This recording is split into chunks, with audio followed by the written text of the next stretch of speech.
What would you do with a brain if you had one? Do? Why, if I had a brain, I could while away the hours, conferring with the flowers, consulting with the rain. And my head I'd be scratching while my thoughts were busy hatching if I only had a brain. Hello again. Welcome to Philosophy. My name is Ken Adams. I'm still your instructor. Every week there should be a video that will introduce you to the concepts that we're going to talk about this week and that I want you to study. Today we're going to talk about what is philosophy. Now, most people use the word philosophy pretty often and have a vague idea of what it is. In its popular use, it's an attitude toward certain activities. So you might say, I disapprove of your business philosophy. But what does that mean? Well, I guess it means I don't think that your business is founded on moral principles or you're doing something wrong.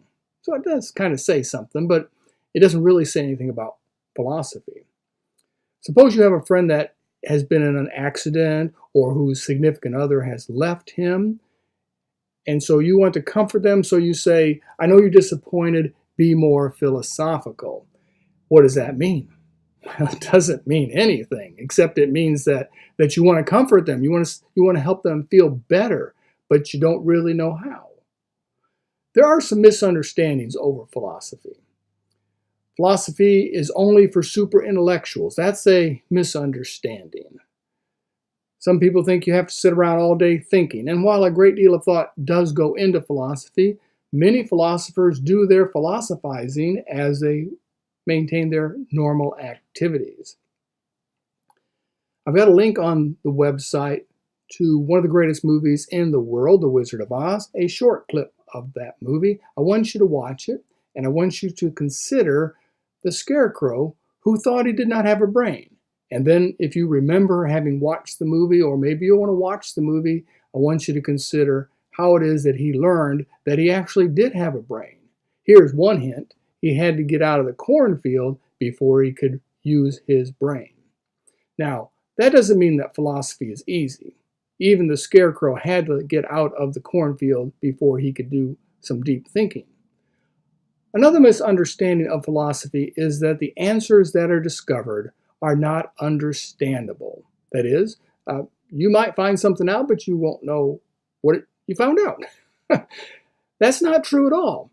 If you cannot understand what it is you found out, you didn't find anything out, except you don't know what you were looking for. So there are answers that are discoverable. Another misconception is that philosophy is not applicable to everyday life. It's just theory, it's just abstract, it's just fun mind games, but it's more than that. It is very applicable to your everyday life. Apply the principles that you learn in philosophy, and you will have a better chance of finding a car that meets your personality and your needs. You will have a better opportunity to find someone to be your mate that will match you. You'll find a better place to live, one that matches who you are, because true philosophy is about finding out who you are. Now, true philosophy evaluates life. It evaluates your existence, the universe at large, and it evaluates your beliefs. Are your beliefs rationally defendable through critical analysis? That is, if you were to step back and look at your belief system as if you were not related to yourself, could you discover that they were good beliefs? Or are they just a simple, easy way to cope? Well, most people have some kind of philosophy, but not enough philosophy to validate it. Most people have not thought much about how they live or what they believe.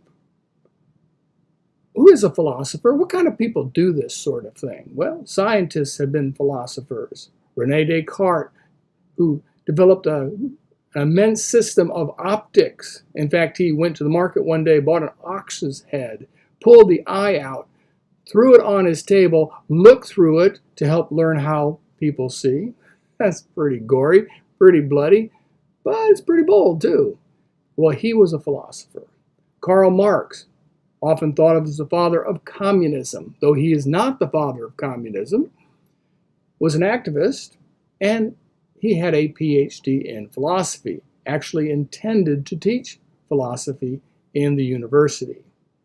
Teachers are philosophers. Aristotle was a philosopher, and he founded his own school called the Lyceum, where he taught philosophy, among other things.